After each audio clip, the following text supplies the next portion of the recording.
The morning brought rare peace, a fleeting family moment with Justin, Pete, and Cherry. Professionally, a successful surgery outcome for Athena brought good news. Delving into Lily's DNA report confirmed my unique genes, and Henry not being my father, sparking a deep curiosity about my true parentage and Yvette's past. Meanwhile, Justin tracked subtle digital threats. While at the university, Lisa's research garnered praise, contrasting sharply with Tina York's malicious intent to undermine her. The day ended with a mysterious package, a carved wooden bird, identical to one my mother owned, and a note. Who sent this bird? And what forgotten truths about my mother's legacy are yet to be uncovered?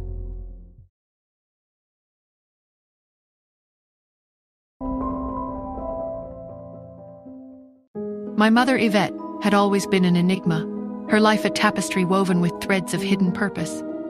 Now, this small carving, so familiar from her hidden study, felt like the first thread unraveling.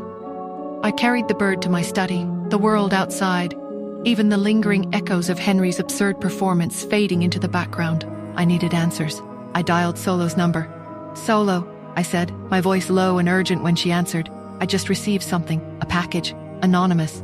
"Oh?" Solo's voice was calm, professional. "What was inside?" "A carved wooden bird," I explained, my fingers tracing its delicate contours, identical to one I've only ever seen in my mother's old sketchbooks. "And a note.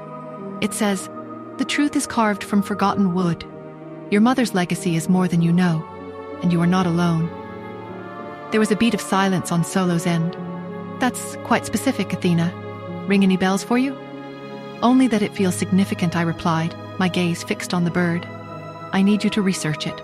The carving style, the phrase, any connections to Yvette's obscure interests or any hidden organizations she might have been involved with.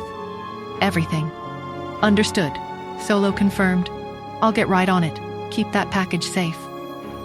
I ended the call, my mind racing. Later that evening, Justin found me still in my study, the wooden bird resting on my desk. His brow furrowed as he watched me, my usual detached composure replaced by a fierce, almost obsessive focus. "Nora?" he asked, his voice gentle. "What's wrong? You haven't left this room since you got that package." I looked up, my gaze locking with his. "It's from my mother," I said, my voice low. "Or about her. It's a clue." I gestured to the bird and the note. Justin picked up the note, his expression grim as he read it. "Your mother's legacy is more than you know," he repeated softly. He pulled out his phone. "I'll have Lawrence put a team on this. They can cross-reference everything about Yvette's past, any unusual assets, any hidden societies." "Already on it," I replied, a small, weary smile touching my lips. "Solo's working on it. But I think this might be deeper than anything your security team can find.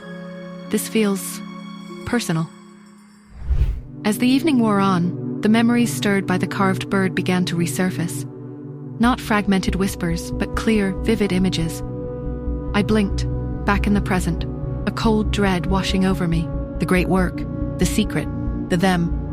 My mother hadn't just been a brilliant scientist. She'd been part of something far larger, far more dangerous. Meanwhile, across town, Tina York's fury festered. Shadow's reports were useless. No scandalous affairs, no academic failures, no hidden vices. Nora Smith was infuriatingly, maddeningly clean. And Lisa Black, under Nora's mentorship, was shining, her brilliance impossible to deny. "Find something, anything," Tina screamed into the burner phone, her voice hoarse with rage. "I don't care how small. Plant something, forge a document, undermine her. Make them question her very presence in this university." Her desperation was palpable, and Joel, driven by the lingering questions about Yvette and the inconclusive DNA results, was making his own progress. He'd tracked down an elderly reclusive historian, a former colleague of his grandfather, who had a reputation for knowing the forgotten truths of old New York families.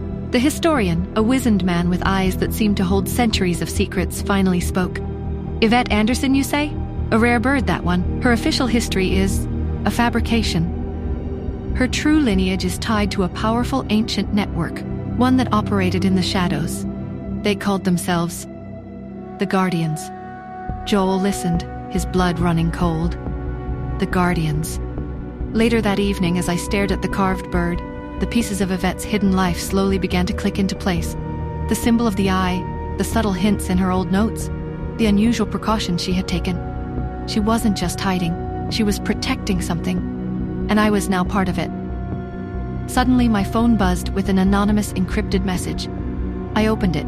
It was a single image, a close-up of my surgical mask, taken from inside the operating room during my recent surgery. Beneath it, text in a chilling, elegant script. The work continues. Your mother's sacrifice will not be in vain. Do not hide your true nature, Athena. They are watching, and they know your secrets. My blood ran cold. The image taken from within the most secure environment was a direct, terrifying message. They were inside. They knew my identity, and they were closer than I could have ever imagined. The game, it seemed, had only just begun. What was the secret she so fiercely protected?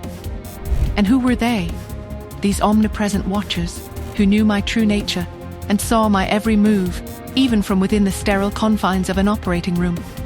And how many more sacrifices would be demanded before the truth of Yvette Anderson's legacy and my own true nature was finally revealed? Hi, Nora here.